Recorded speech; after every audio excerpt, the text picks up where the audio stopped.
আমাদের সমাজের মানুষ তো আজ পর্দার বিধানটাকে একেবারে কঠিন একটা বিধান মনে করে। আসলে কিন্তু পর্দা কঠিন না, সহজ। একটা চমৎকার ঘটনা বললে বুঝবেন, শুনেন, খুব মজার ঘটনা। এক লোক বিয়ে করেছে,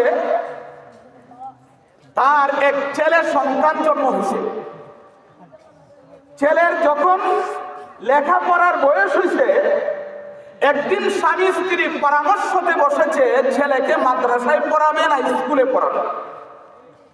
আমাদের দেশে তো দুইটা লাইন, একটা হলো জেনারেল দুনিয়াবি আর একটা হলো উখরবি দ্বীনি লাইন। স্বামী স্ত্রী পরামর্শতে যখন বসছে, স্বামী কয় আমার ছেলেকে আমি স্কুলে পড়াবো, মাদ্রাসায় পড়াইলে ভাত খাইতে পারবো। আপনারা কি মনে করেন আপনাদের গ্রামের আমাদের গ্রামের যেই সকল লোক মাদ্রাসায় করে আলেম হচ্ছে না খায়া মরতেছে? স্কুল যেমন খাওয়ায় না, মাদ্রাসায়ও খাওয়ানোর মালিককে, জিন্দা রাখার মালিককে, মৃত্যু দেওয়ার মালিককে। আমরা তো মনে করি বাবা আমাকে জিন্দা রাখতে পারে, বাবা আমাকে মৃত্যু দিতে পারে, বাবা আমাকে সুস্থ করতে পারে। এবার বলেন তো, বাবা যদি আমাকে সুস্থ করে, বাবা অসুস্থ হয় কিনা? এত বড় ব্যাকুল মানুষ তুমি, আমাদেরকে তুমি সুস্থ করো, তুমি অসুস্থ হয়ে পড়ে থাকো। তুমি যদি আমাকে জিন্দা করতে পারো, বাবা মরে কিনা? তুমি এত বড় ব্যাকুল মানুষ, তুমি আমাকে চিন্তা করলা আর তুমি মারা গেলা, এটা হতে পারে না। তাহলে বোঝা গেল যিনি সুস্থ করেন তিনি কোনোদিন অসুস্থ হয় না, যিনি আমাদেরকে জিন্দা রাখেন তিনি কোনোদিন মরেন না। তার নাম হলো আল্লাহ। তার নাম কি? আল্লাহ। আমার বাসায় ধরে স্বামী আমার ছেলে রে স্কুলে পড়াইবো, মাদ্রাসা খাইলে না খাইয়া পড়বো। আর চ্যালেঞ্জ করে আমি বলতে পারি, এই দেশের কোন আলেম উলামা না খায়া মরে না। এই দেশে অনেক জেনারেল শিক্ষিত লোক আছে, আমি জেনারেল শিক্ষার বিরোধিতা করছি না। বহু জেনারেল শিক্ষিত লোক আছে, তাদের অবস্থা অনেক গুরুতর, কিন্তু কোন আলেম না খায়া মরে না। আল্লাহ আলেমদেরকে এত সুন্দরভাবে ছাড়ায়, যারা লক্ষ টাকা উপার্জন করে তারাও আলেমদেরকে দেখলে হিংসা এবং বিদ্যা লাগে, হিংসা লাগে। স্বামী আমার ছেলে রে স্কুলে পড়াই, স্ত্রী কয় না আমার ছেলেকে মাদ্রাসায় পড়াবো। মাদ্রাসায় পড়াইলে জানাজার নামাজ পড়ে দিতে পারবে, আর মারা যাওয়ার পরে আমার কবরের পাশে দাঁড়ায় দাঁড়ায় দোয়া করবে। শেষ পর্যন্ত স্ত্রীর সিদ্ধান্ত অনুযায়ী মাদ্রাসায় ভর্তি করছে। ধরেন আমাদের গ্রামের লেখাপড়া শেষ, উচ্চ শিক্ষার জন্য দেওবন্দ গেছে ভারতে। ভারতের লেখাপড়া শেষ করে এবার বাবার কাছে চিঠি লিখছে, আব্বা আমার তো লেখাপড়া শেষ, আগামী মাসের এত তারিখে আমি বাড়িতে আসবো। এবার বলেন তো মা বাবার এটা খুশির সংবাদ? অনেকদিন পরে বাড়িতে আসবে, টাইম মতো স্টেশনে বাবা উপস্থিত, ছেলে আসবে, উচ্চ শিক্ষা করে আসবে, টাইম মতো ছেলে উপস্থিত, বাবা ছেলেকে নিয়ে রওনা করছে। কিন্তু বাবা বুড়া হয়ে গেছে, বয়স্ক মানুষ, বাবার পেশাব করছে। আর শীতের দিন মুরব্বীদের পেশাব ধরলে কিন্তু বেশি সময় রাখতে পারে না, এটা জোয়ান লাভুস্ত না, এটা বুড়ারা বলে। এবার বাবার পেশাব ধরছে, বাবা বলে ভাই, বাবা বললো ছেলেরে তুমি একটু ধারাও আমি পেশাব করি। এবার বাবা পেশাব করতে বসছে তো ডাইরেক্ট পশ্চিম দিকে, ঠিক আছে? এমনি ছেলে সর্বনাশ। বাংলাদেশের লেখাপড়া শেষ করে দেওবন্দ লেখাপড়া করে আসলাম, মাত্র ফতোয়ার কিতাবে পড়ে আসলাম, পশ্চিম দিকে রূপ করে পেশাব করা যায় না। এই জন্য ছেলে বাবার কিছু কাছাকাছি গিয়ে বলতেছে, আব্বা মাত্র কিতাবে পড়ে আসলাম, পশ্চিম দিকে রূপ করে পেশাব করা যায় না, আপনি দয়া করে একটু ঘুরে যান। বাঙালি তো, বাঙালি কিন্তু ঘুরলে এমন ঘুরা ঘুরে তো ঘুরছে ডাইরেক্ট। আচ্ছা বলেন তো পূর্ব দিকে ঠিক আছে? যেমন ভাবে পশ্চিম দিকে করা যায় না, পূর্ব দিকেও করা যায় না। এমনি ছেলে কাছে গিয়ে বলতেছে, আব্বা যেইভাবে পশ্চিম দিকে রূপ করে পেশাব করা যায় না, ঠিক তেমনি ভাবে পশ্চিম দিকে পিঠ করেও করা যায় না, দয়া করে ঘুরে যান। এবার বাবা ঘুরছে উত্তর দিকে। এখন ঠিক আছে? এখন ঠিক আছে না? ঘটনাক্রমে উত্তর দিক থেকে বাতাস এমনি ছেলে কাছে গিয়া কয় আব্বা উত্তর দিকে তো কোনো সমস্যা ছিল না, কিন্তু ঘটনা হলো বাতাস, প্রবল বাতাসের দিকে মুখ করিয়া পেশাব করা নিষেধ। পেশাব করলে পেশাব তো আপনার গায়ে এসে পড়বে, দয়া করে একটু ঘুরে যান। এবার বাবা আর ভিতরে কিছু রয়েছে মনে করেন, ঘুরতে ঘুরতে শেষ একবারে খালি। কিন্তু মনে মনে বড় রাগ, কান্দে বলছিলাম ওই মাদ্রাসাত পড়াইছিলাম, মাদ্রাসাত পড়াই আজকে কি হলো, একবারের পেশাব আমার 3 দিকটা করাইছে, 4 দিকটা ঘুরাইয়া। মনে মনে রাগ, জাল লয়া ছেলের বাড়ির নির্বাণা করছে। এবার অনেকে ছেলের সাথে সাক্ষাৎ করছে, তো ছেলে পিছনে পড়ে গেছে গা। এবার স্বামী যখন বাড়িতে গেছে, স্ত্রী বলতেছে তুমি কি একা দেখা যায়, আমার ছেলে কই, আমার ছেলেকে নিয়ে আসলে না? বলতেছে তোর ছেলে আসতেছে। আমি কইছিলাম মাদ্রাসা পড়াইছি না, মাদ্রাসা পড়ায় কি হয়েছে জানো, আমার একবারের পেশাব 3 বারে ঘুরাইছে, 4 দিকটা ঘুরাইয়া বাড়ি যাইতেছে। তোর একবারের পেশাব করাইবো 30 দিকটা 40 বারে ঘুরাইয়া। আচ্ছা বলেন তো, বাবার কাছে যে এই জিনিসটা কঠিন হয়েছে, আসলে কি কঠিন না? না জানার কারণে কঠিন, আমল না করার কারণে কঠিন। ঠিক তেমনি ভাবে বাবা যদি প্রথমে সঠিকভাবে বসে যাইতো, তাহলে তার কোনো কষ্ট হইতো না, বেজাল হইতো না। ঠিক তেমনি ভাবে পর্দার বিধানও কিন্তু কঠিন নয়, পর্দা সহজ, কিন্তু আমরা সেই পর্দার বিধানকে কঠিন বানিয়ে ফেলেছি। আল্লাহর নবী বলেন আমি একজন নারীকে দেখেছি জাহান্নামে, তাকে চুলের মাধ্যমে বেঁধে তাকে ঝুলায় রাখছে। এর অপরাধ হলো ওই নারী দুনিয়াতে পর্দা করতো না, চুলগুলা প্রকাশ করে পুরুষকে দেখাইতো। এই জন্যে মা বোনকে বলবো, আজকের এই আলোচনা থেকে ওয়াদা করুন, যতদিন দুনিয়াতে থাকবো আমার শরীর আমার চুল কোনো পুরুষকে দেখাবো না। আরেক হাদিসে নবীজি বলেন 4 কারণে বেশি নারীরা জাহান্নামী হবে। কয় কারণের নারীরা বেশি জাহান্নামী হবে? 1 নাম্বার, নারীদের ভিতরে আল্লাহর ইবাদত করার আগ্রহ কম। 2 নাম্বার, নারীদের ভিতরে নবীর সুন্নাত পালনের আগ্রহ কম। 3 নাম্বার, নারীদের ভিতরে স্বামীর ভক্তি শ্রদ্ধা কম। 4 নাম্বার হলো নারীরা সাজসজ্জা করে ঘরের বাহিরে যাইতে আগ্রহী। এরা সাজসজ্জা করে বই যাইতে চায়। আরে দেখবেন একজন পুরুষ একটা জামা পরে 5 বছর ধরে বিয়ের বাড়িতে যাইতেছে, একই জামা, তার কাছে কোনো খারাপ মনে হয় না। কিন্তু আমাদের সমাজের নারীদের এমন মেজাজ, একটা জামা পরে যদি কোথাও যায়, এর পরবর্তীতে যদি এখানে যায়, এই জামা ফিরে যাইতো না, বুম মারলেও। আছে না নাই? এই জামাটা তো দেখে লাইছে, দেখছে এরা নিয়ে যাওয়ান যেত না, প্রয়োজন হলে আরেকখান থেকে দাঁড় ফিরে নিব, কিন্তু এক জামা একই জায়গা 2 বার নিবে না। আল্লাহর নবী বিশ্ব নবী বলেন নারীদের মেজাজ এমন হয়ে গেছে, এরা সাজসজ্জা করে ঘরের বাহিরে যেতে চায়। এই জন্য নারীকে চুলের মাধ্যমে বেঁধে ঝুলাই রাখছে। আরেকটা চমৎকার ঘটনা শোনাই, এরপর আমরা দ্বিতীয় বিষয়ে যাব। পাকিস্তানের ঘটনা, একজন লোক একটা কবরের পাশ দিয়ে যাচ্ছেন, হঠাৎ করে দেখে কবরের ভিতর থেকে আওয়াজ আসছে, আমি জীবিত, আমাকে নিয়ে যাও।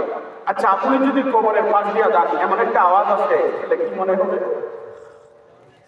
লোকটা মনে করছে মনে হয় এটা আমার মনের কল্পনা, আবার হাঁটা শুরু করছে। যেই মাত্র হাঁটা শুরু করছে, আবার কবরের ভিতর থেকে আওয়াজ আসছে, আমি জীবিত, আমাকে নিয়ে যাও। এমনি ওই লোকটার ভিতরে ভয় ঢুকে গেছে। এক দৌড় দিলেন পাশের গ্রামের লোকদেরকে গিয়া বললো, আমি ওই কবরের পাশ দিয়ে আসছিলাম, কবরের ভিতর থেকে আওয়াজ আসছে, আমি জীবিত, আমাকে উঠাইয়া নেওয়া যাও। গ্রামের অনেক লোক গেল, এই আওয়াজ তারাও শুনলো। এবার একজন আলেমের কাছে গেল, গিয়া বললো, হুজুর এই কবরের ভিতর থেকে আওয়াজ আসছে, আমরা কি কবর খনন করতে পারি? হুজুর বললেন, যদি তোমরা নিশ্চিত মনে করো জীবিত, তাহলে তোমরা কবর খনন করে দেখতে পারো। এবার গ্রামের কিছু সাহসী লোক কন্তি নিয়ে কবর খনন করার জন্য গেছে। যেই মাত্র মাটি সরালেন, বাঁশগুলো সরাইছে, তাকায় দেখে একজন নারী উলঙ্গ অবস্থায় পড়ে আছে। ওই নারী বলতেছে, তারা তাড়াতাড়ি আমার কাপড়ের ব্যবস্থা করো। একজন লোকের কাছে একটা চাদর ছিল, ওই চাদরটা দিলেন। ওই চাদরটা মুড়ায়া ওই নারীটা কবরের ভিতর থেকে লাফ দিয়া বের হয়ে গেছে।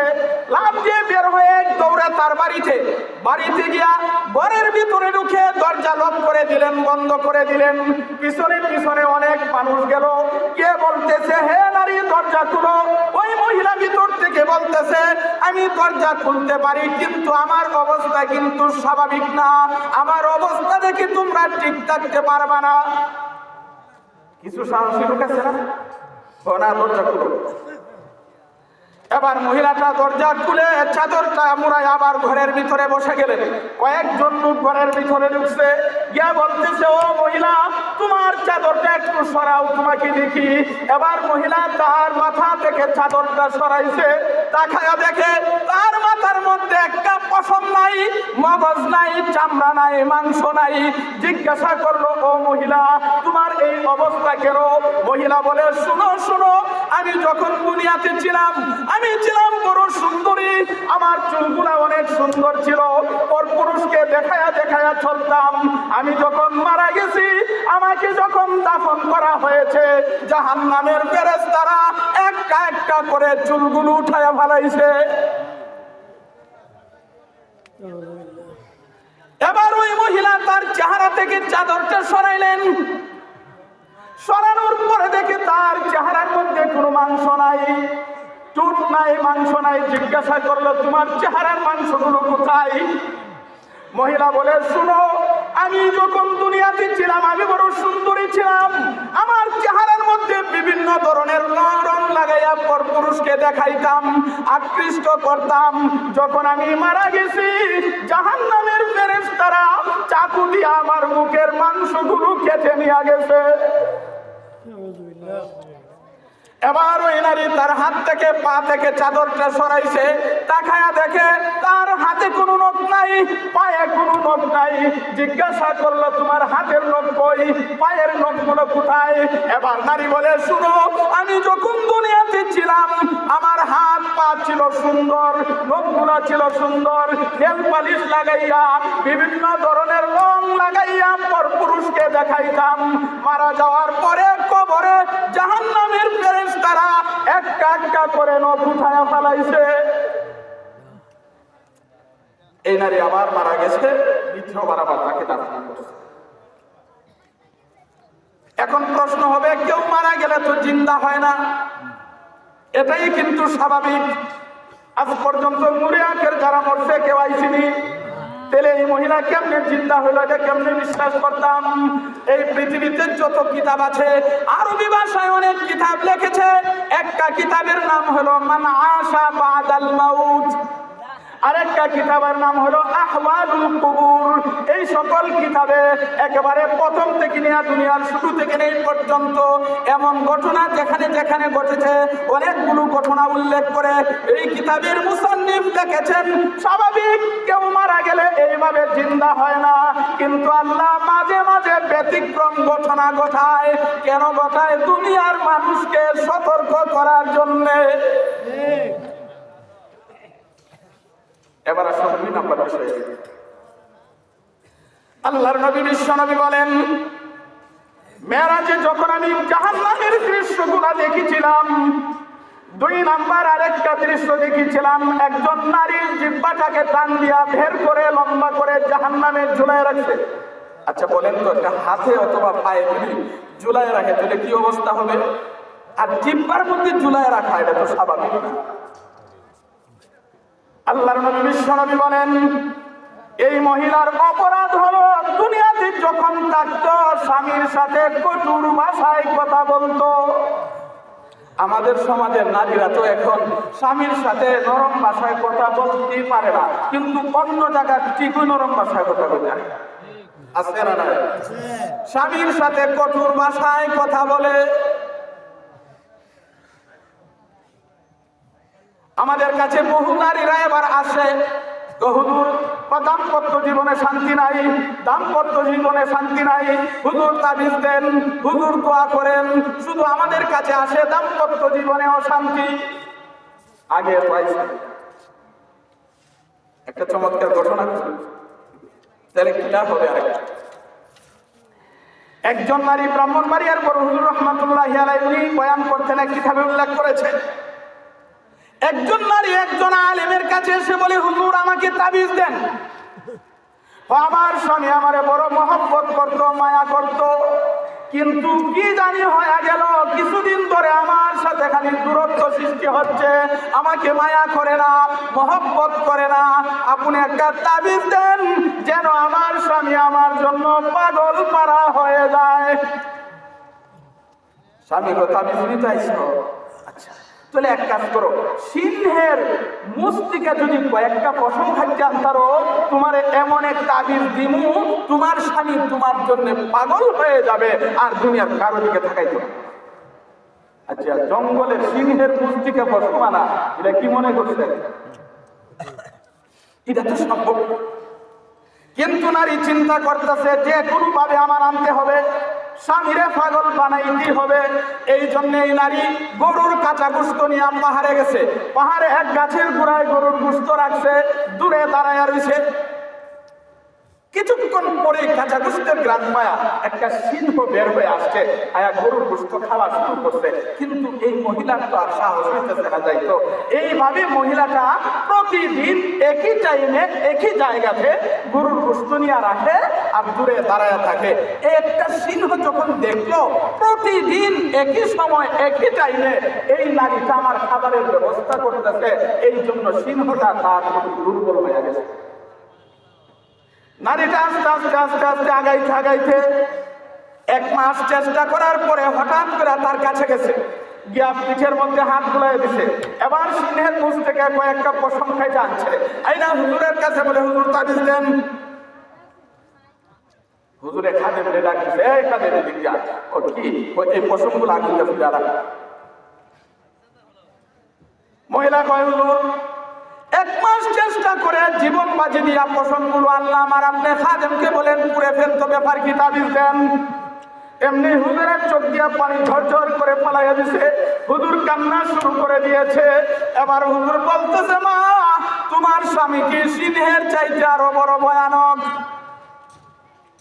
তুমি একজন নারী মানুষ হয়ে এক মাস চেষ্টা করে যদি সিংহের পশম থেকে মুখ আনতে পারো, তোমার স্বামী তো সিংহের চাইতে ভয়ানক না। সিংহের পশম আনতে যেই পরিমাণ কষ্ট করেছ, এর 100 ভাগের 1 ভাগ যদি স্বামীর মন জয় করার জন্য কষ্ট করতে, তাহলে তোমার স্বামী তোমার জন্য পাগল হয়ে যাইতো, তাবিজের দরকার হইত না। এমনি মহিলাটা চোখ দিয়া পানি ছেড়ে দিয়েছেন, মহিলাও কান্না শুরু করে দিয়েছে। মহিলা বলে, হুজুর আমি এসেছিলাম আপনার কাছে তাবিজের জন্য, আমার তাবিজ দরকার নাই, আমি বুঝতে পেরেছি তাবিজের কোনো প্রয়োজন নাই। আমার স্বামীকে তাবিজ দিয়া পাগল বানাইতে চাই না, আমার আখলাক দিয়া আমার চরিত্র দিয়া স্বামীর খেদমত কইরা স্বামীরে পাগল বানাইতে চাই। আজকে তো নারীরা তাবিজের জন্য ধরে স্বামী মহব্বত করে না, স্বামীর সাথে দূরত্ব সৃষ্টি হচ্ছে। আরে দূরত্ব সৃষ্টি হবে না কেন? 3 নাম্বার। আচ্ছা এখানে আরেকটা কথা, আজকে আমাদের সমাজে আমরা নারীদেরকে কর্তা বানাইছি। আল্লাহ তাআলা কোরআনে বলেন, আর-রিজালু কাওয়ামুনা আলান নিসা। আল্লাহ বলেন নারীদের কর্তা হলো পুরুষ। নারীদের কর্তা কে বলেন তো? আর আমরা কর্তা বানাইছি তাইলে আমরা তো মাদ্রাসা পরিচালনা করি, আমরা জানি কোনো বিষয়ে যদি কোনো মুরব্বীর কাছে কোনো পুরুষের কাছে যাই, হুজুর আমি জানি না, তাইনের কাছে থাকি না, তাইলে জানে জানে কে? তাইনে সব জানে। এই জন্য আল্লাহর নবী বিশ্বনবী এক হাদিসে বলেন, যে জাতি নারীকে কর্তা বানাবে ওই জাতির ভবিষ্যৎ বড় অন্ধকার। আল্লাহ তাআলা আমাদের বাংলাদেশকে নারী নেতৃত্ব থেকে হেফাজত করেছেন। এই বাংলাদেশে এই পর্যন্ত নারীরা নেতৃত্ব করার কারণে বাংলাদেশের 12টা বাজিয়ে ছেড়েছে। এই দেশে আর কোন নারী নেতৃত্ব দেখতে চাই না। এই দেশে যারা ইনসাফের সাথে চলবে, কোরআন এবং হাদিসের মতো দেশ চালাবে, তাদেরকে আমরা নেতৃত্ব দিতে চাই। বহু দেখেছি। ওই বিষয়টা আবার অন্য এক বিষয় আলোচনা চাই না। গত এক সপ্তাহ আগে, আমি গর্বের জন্য বলছি না, ব্রাহ্মণবাড়িয়া নাসিরনগর হাজার হাজার মানুষের সামনে এই বিষয় নিয়ে আলোচনা করেছিলাম। বাংলাদেশ স্বাধীন হওয়ার পর থেকে এই পর্যন্ত যারা এই বাংলাদেশের নেতৃত্ব নিয়েছে, সবাই বাংলাদেশকে চুষে খেয়েছে, আর চুষে খেতে দেয় না।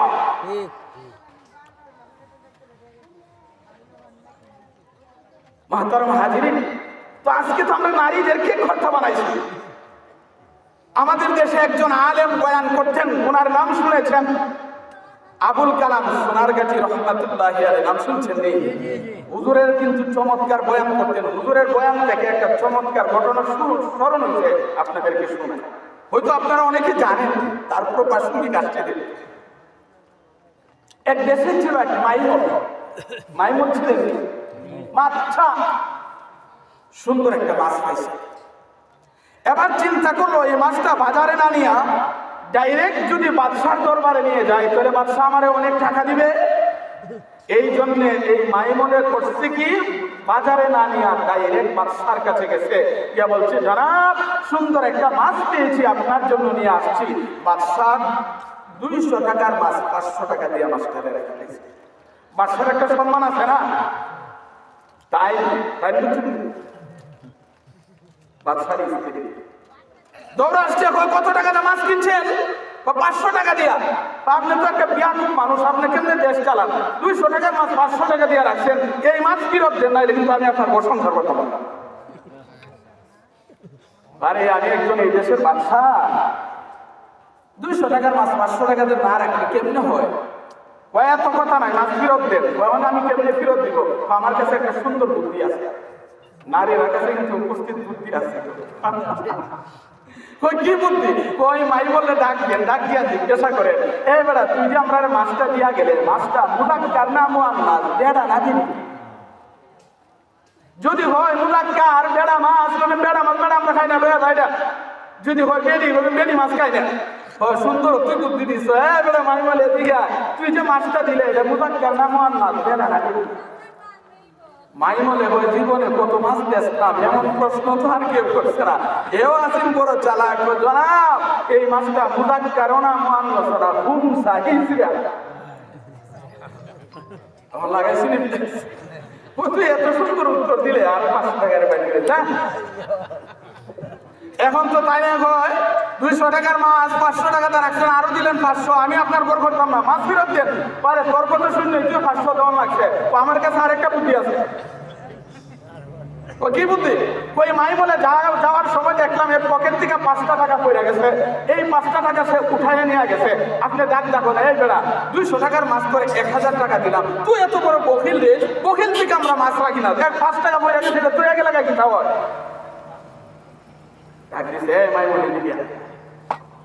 200 টাকার মাছ তোর কাছ থেকে 1000 টাকা দিয়ে রাখলাম, দুইবারে দিলাম, আর 5 টাকা পকেট থেকে পড়ে গেছে, আর তুই টাকাটা উঠায় নিয়ে গেছিস, তুই তো একটা বখিল মানুষ রে। এমনি মাই মেলে বুঝতে পেরেছি রে, আসলে ব্যাপার তো এখানে অন্যটা। এই জন্যে মাই মনে করে, জনাব আমি আসলে টাকার মায়ায় উঠাই নাই, যেই মাত্র আমার পকেট থেকে টাকা পড়ছে, টাকায় দেখি টাকার মধ্যে আপনার ছবি বাসা উঠছে, শেখ মুজিবের ছবি আছে না? এবং চিন্তা করলাম 5 টাকা গেলে তো কোনো অসুবিধা নাই, এই 5টা টাকা যদি পরে থাকে, গরু যাইব, ছাগল যাইব, মানুষ যাইব, সেনাইব, লেদাইব, মানছে পারবো, আপনার বেজ্জতি হবে। জনাব আপনাকে মহব্বত করে, মায়া করে এই টাকাটা উঠায়া ময়লা পরিষ্কার করে আমার বুকের মধ্যে রেখে দিছি। এত সুন্দর উত্তর দিলে তুমি আরো ভাষণে এখন তাইনে তো কাপড় চোপড় বাস ফিরে লাইছে, এখন আপনার ঘর করতাম না। এবার বাদশা কয় দেখ 200 টাকার মাছ 500 টাকা দিয়ে রাখছিলাম, আমার সম্মান ঠিক থাকলো, আমার ইজ্জতও ঠিক থাকলো, কিন্তু তোর কথা শোনার কারণে আমার 1500 টাকা গেল। এবার যদি তোর বুদ্ধি আর তোর কথা শুনি আমার রাজত্ব ছেড়ে ফকির হইব। এই জন্য তাই নিয়ে সর্দার বানাইবেন না। হ্যাঁ, ইসলাম আবার এই কথা বলে না, সব আপনি করবেন, পরামর্শ করেন, তার সাথে পরামর্শ করেই করেন, কিন্তু সব সাবি তার কাছে চালাই দিলে শেষ।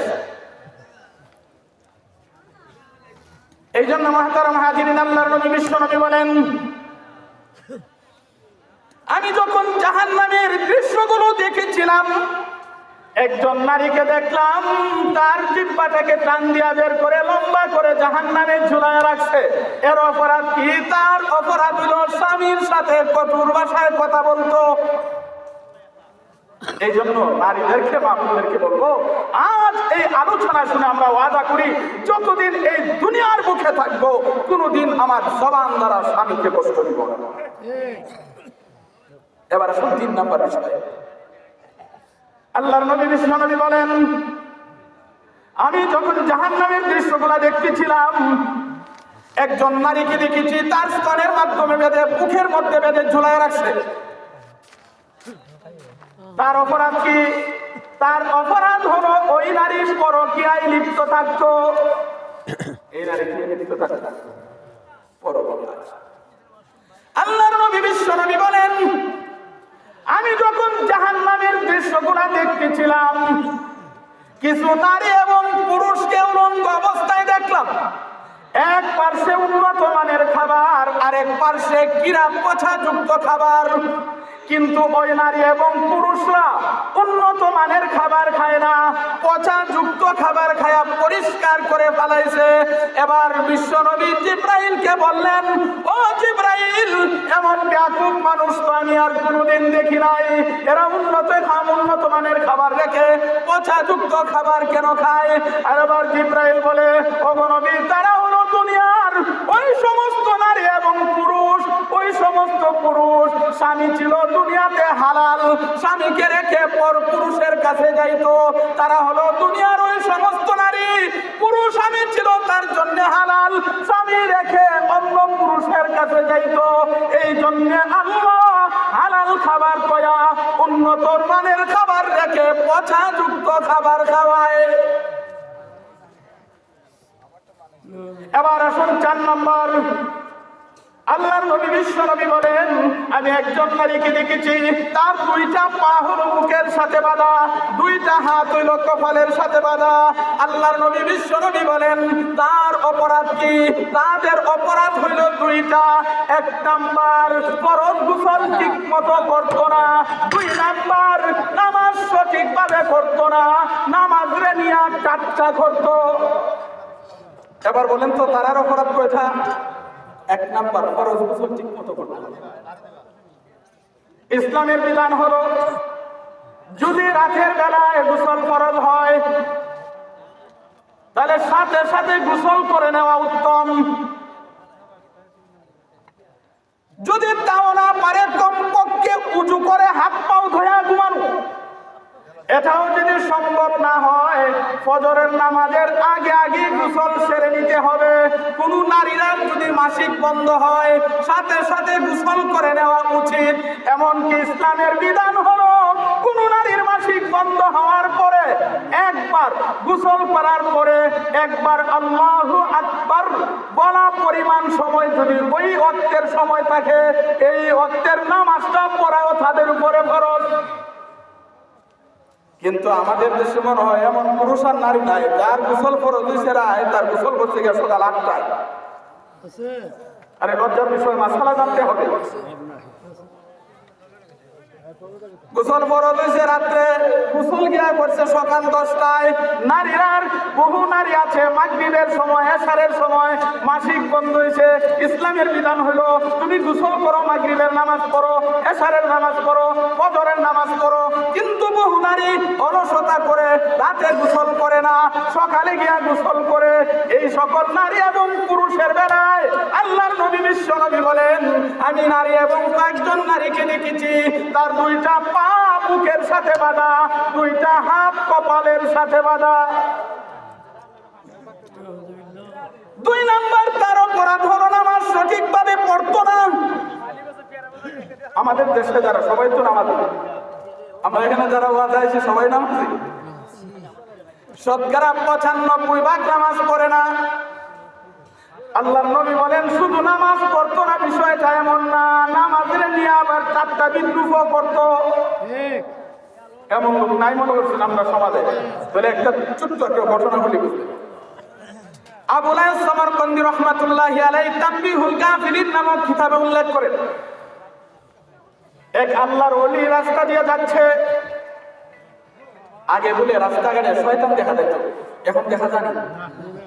তো আগে দেখা যাইতো, এখন দেখা যায় না। কেরে মুরব্বীরা বলে রাস্তাঘাটে বাইরে বলে দিন ভূত ফেরত দেখা যাইতো, এখন দেখা যায় না। তার কারণ হলো ওই জামানার শয়তান দিন ভূতে যেই পরিমাণ দুষ্টামি করতে পারত, বর্তমান সমাজে মানুষ তার চেয়ে বেশি পারে। তোরাই তো যথেষ্ট, আমরা তাই খেলাপ। এই জন্য দিন ভূত শয়তান আর আমাদের এলাকাটা নাই, এরা বহু দূরে চলে গেছে। এবার আল্লাহর ওলি যাচ্ছেন, তাকায় দেখে এবার এইদিকে কি হুজুর, আমার মনে চাইছে তোর মতো শয়তান হইতাম। শয়তান ব্যাপারটা বুঝলাম না। দুনিয়ার মানুষ চায় আমার কাছ থেকে দূরে থাকতো, আর এই উনি চায় আমার মতো শয়তান হইতো, ব্যাপারটা বুঝলাম না। হুজুরে বললেন এত কথা নাই, কোন কাজ করলে হইতে পারবো এটা কম। শয়তানে কয় হুজুর আমার মতো যদি শয়তান হতে চান 2টা কাজ করা লাগবে। কয়টা কাজ করতে হবে? 1 নাম্বার, মিথ্যা কথা বলতে হবে। আমরা সমাজে চুপ নাই। আল্লাহর নবী বিশ্ব নবী বলেন, আয়াতুল মুনাফিকি সালাসুন, ইযা হাদাসা কাযাবা ওয়া ইযা ওয়াদা আখলাফা ওয়া ইযা উতুমিনা খানা ওয়া ফি রিওয়ায়াতিন ওয়া ইন সামা ওয়া সাল্লা ওয়া জামা আন্নাহু মুসলিমুন। আল্লাহর নবী বলেন মুনাফিকের আলামত হলো 3টা। 1 নাম্বার, কথা বললে মিথ্যা বলে। 2 নাম্বার, ওয়াদা করলে ওয়াদা ভঙ্গ করে। 3 নাম্বার, আমানত রাখলে আমানতের খেয়ানত করে। আল্লাহর নবী বিশ্ব নবী বলেন এই আলামতগুলো যদি কারো মাঝে পাওয়া যায়, এ নামাজ পড়লেও মুনাফিক, রোজা রাখলেও মুনাফিক, হজ করলেও মুনাফিক, যাকাত দিলেও মুনাফিক, ওয়াজ মাহফিল আয়া ওয়াজ শুনলেও মুনাফিক। তাহলে কি আমরা মিথ্যা কথা বলতাম না ছাড়তাম? শয়তান আমার মতো যদি শয়তান হতে চান তাহলে 2টা কাজ করা লাগবে। 1 নম্বর হলো মিথ্যা কথা বলতে হবে।